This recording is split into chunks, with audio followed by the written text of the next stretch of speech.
Hey everybody, hi to the hockey family. It is Monday, August the 11th, and we had just a rainy weekend here. Yeah, really rainy weekend. I was able to take my older son Nash to we've got the big aircraft carrier, the USS Yorktown here in the Charleston Harbor.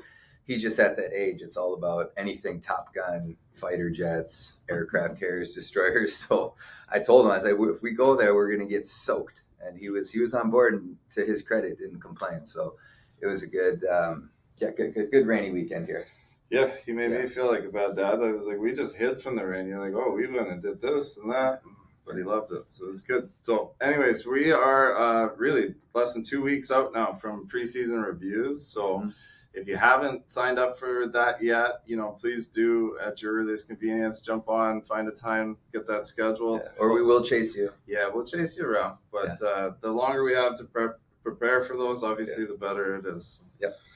One little thing, we've been digging a lot into this NIL stuff. A lot of phone calls in the last couple of weeks, right? Yeah, just like obviously agents that we support, trying to figure it out with accountants trying to figure it out, and then there's a whole like separate immigration piece with the F1 student visas from kids coming down from Canada. So in the coming weeks and months, we're putting some things together, just because you really don't want someone a young player to miss out, from a tax planning standpoint, or even just the opportunity of missing a fall where you could be funding some type of account. Just the money, time is so powerful, right? If you can be funding account at 17, 18 years old, particularly tax-free, and we'll get into all this later, but we just want to make sure no one's missing out on opportunities. Yeah,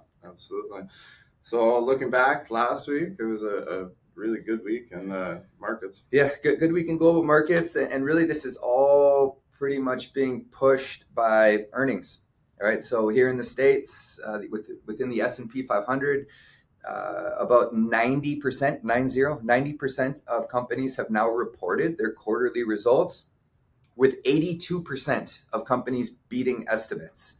Okay, so an important thing to point out, that this kind of goes back to estimates. Where do they come from? Well, they come from analysts, right, that are setting expectations.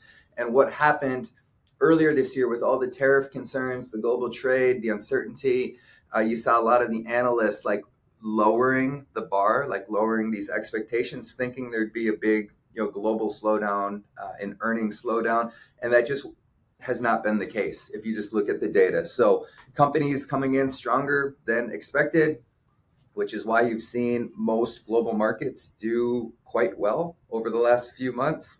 And then in addition to earnings, now you have, last week we had the services PMI, a reading of 55.7, the highest mark of the year. So definitely a good overall week in terms of economic data last week.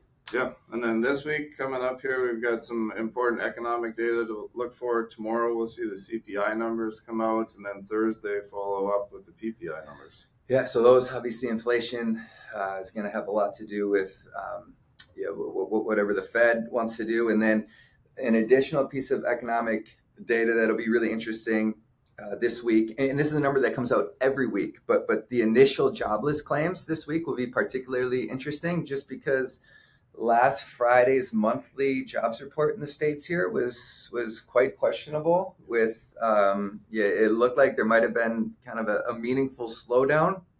So we'll see. With interest rates as high as they've been now for this long, again, we've all been waiting for things to slow down, right? That's what the Fed's been trying to do. So that will also be an interesting reading here this week. Yeah, and it seems crazy. We're almost halfway through August, so training camp's just over a month away. We're under 2 months till the season gets going. So hope everybody's enjoying their summer, and look forward to. We got a busy week talking to people. Yeah, we do. It's fun. So all right, everybody have a great week. Thanks, guys.